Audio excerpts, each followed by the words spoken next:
I am preparing to go on a trip.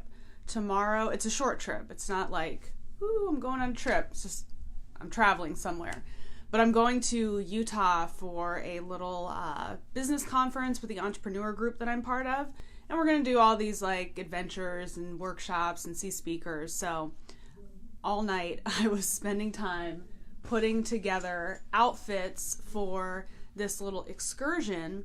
So I want to be comfortable. This ain't a fashion show. Like, everyone's cool, but everybody ain't about that fashion life. Like, there's not a bunch of fashion businesses in this organization. So it's not a fashion show, but my business is fashion. So I do want to look like I represent my business because I'm going to be meeting a lot of new people. I want to be comfortable. I don't want to be the girl that's like, oh, sorry, I can't do X, Y, and Z because my skirt is too short and my heels are too high.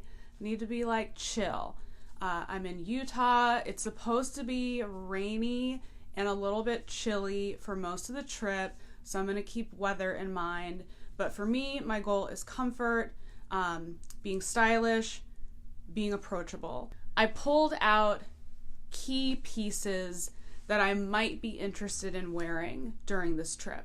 So this rack last night was just full of like maybe 10, 15 pieces that I felt like I was interested in potentially wearing. So then I grab one of the pieces and I start messing around. So like, for example, this sweater, which is new, it's rag and bone, and where did I get this? Girl, I got this at TJ Maxx. Ain't no shame in my discount game. I'm checking the clock just in case y'all aren't. So I got this sweater and it's perfect for Utah because it's gonna be like, I don't know, I think last I checked like 68, 70 something during the day. But at night, like, it could get down to like 40, 50 degrees, which for an LA girl, it may as well be snowing. It's freaking freezing. Now this t-shirt, you've probably seen me wearing it a lot lately. It's new. You can go to my Instagram. It's in the feed in one combination. But I wanted to find a new way to wear it.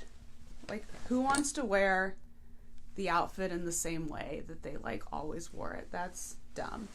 So I put it with this plaid blazer, and I put it with these leather pants. I tried on various shoes. I tried different jackets, things like that. Freaking nailed it. I'm so excited to wear that look. Now, it's 10:04, I got 1 minute. Now to the next level, I thought about the evening. Go out to dinner, change a location.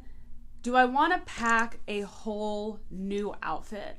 Not really. Like, I'm trying to not have like the biggest suitcase ever. So I took this sweater, which I've worn this before with jeans and a denim jacket, and then I put it with this little skirt combination that I've never tried, but with this jacket. So I get to wear the same jacket from the day at night with the skirt.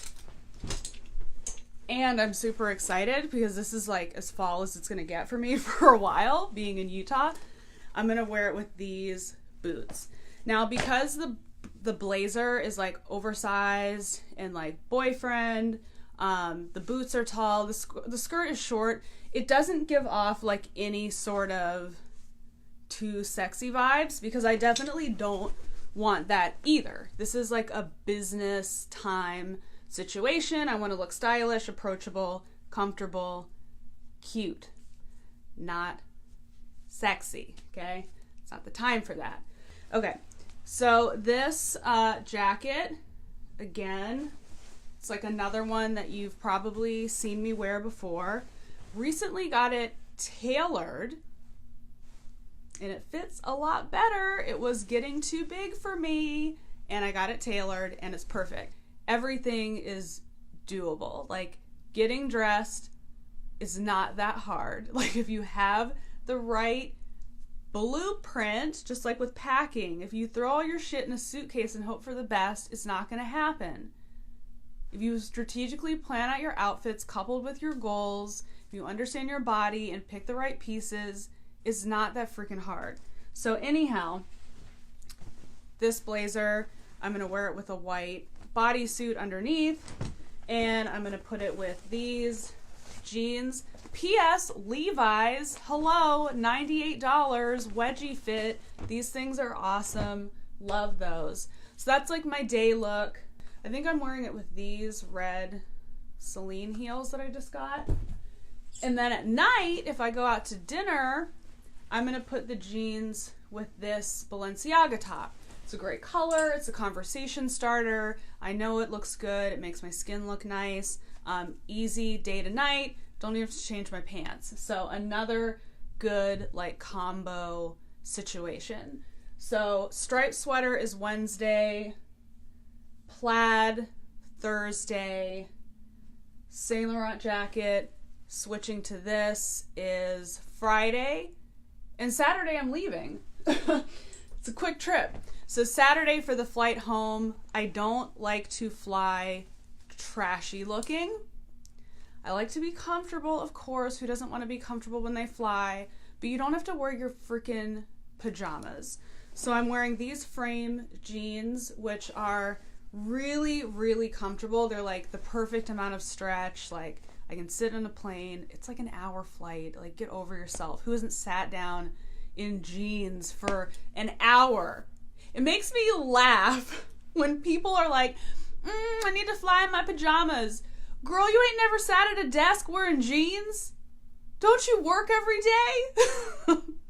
You don't need to wear pajamas just because you're sitting down. If you're going on an overnight flight, yeah, put on a little tracksuit, like, you're cool. But, like, seriously, y'all? You can, like, sit down in, like, regular pants or a dress or something for a quick flight. Like, stop it. So I'm going to wear those jeans, and then I got this sweater from Frame. Oh, I love this sweater so much. Like the inside is like this different kind of knit. It's so soft. So I'm gonna wear this, and I don't know, just the way the jeans and the sweater look together, it looks so cute. My body looks awesome in it, and I'm just like, can't tell me nothing. Okay, off I go. Thanks for tuning in. I'm in the car driving myself to the airport. Here's a little fun fact. I can't stand taking Ubers, Lyfts. It's just always so annoying. Like I have to get into an awkward conversation with the driver. I get hit on by the drivers. I mean, it's just, I know I sound obnoxious, but I just hate it. And I'm also really pumped because a lot of my favorite people are going to be on this flight. The one part that I am a little nervous about, I'm flying Southwest, and I've never flown Southwest before. I'm pretty snobby when it comes to flying, but the moment I entered into flying first class, can't turn back. Let me tell you something. First class tickets, good concert seats, good food.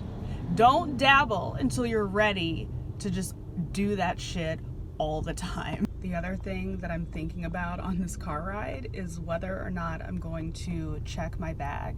I managed to fit everything into a carry-on, which is pretty impressive for me. But do I want to carry the carry-on and risk it not getting in the overhead compartment? I might just check it. It's free.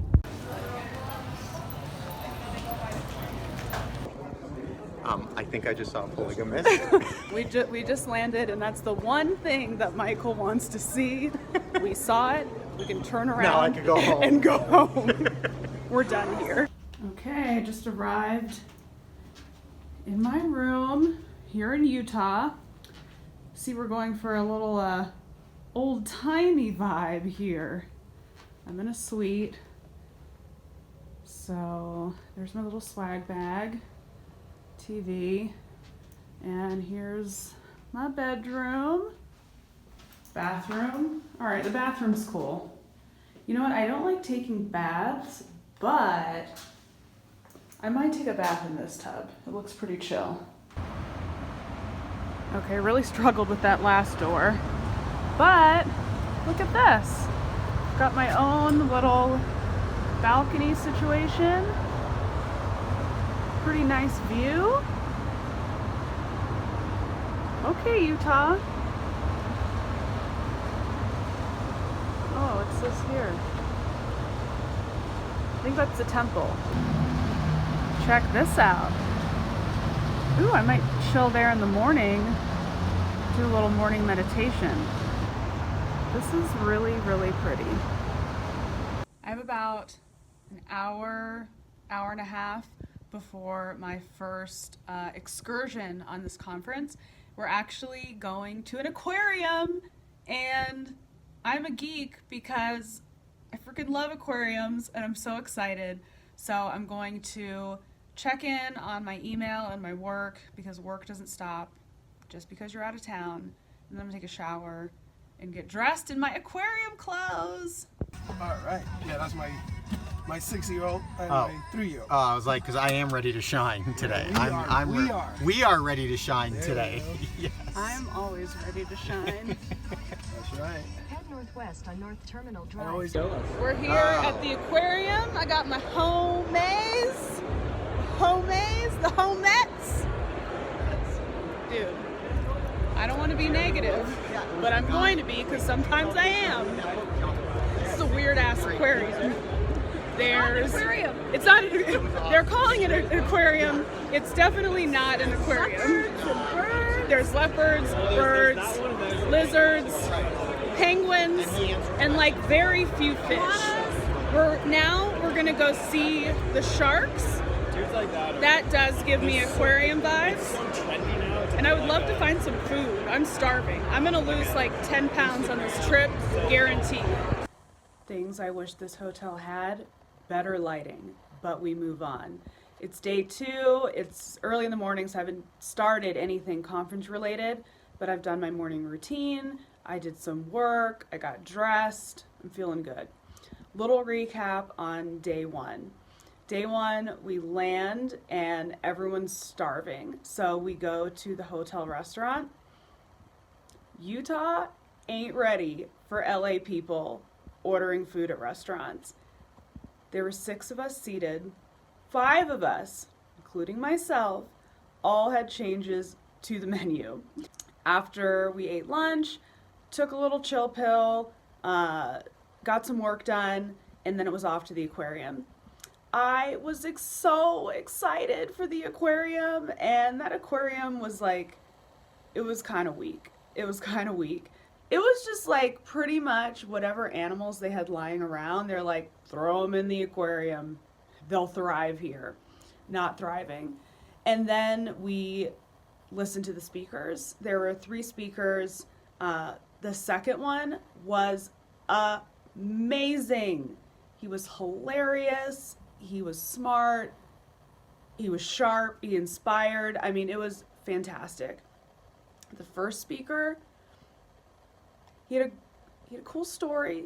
He was very talented. He also played the drums for us, which was cool.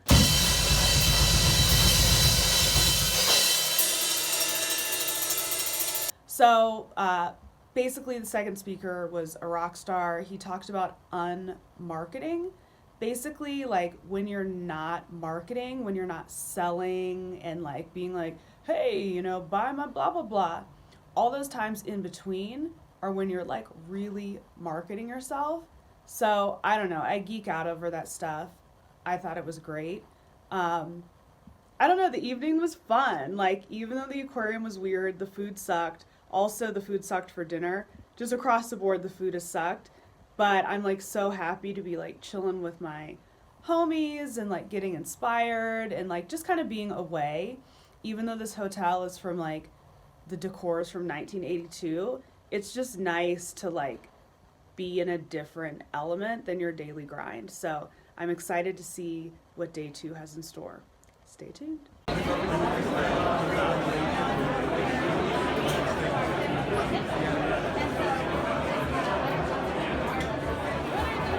Oh, snap. I don't know, but I'm interested.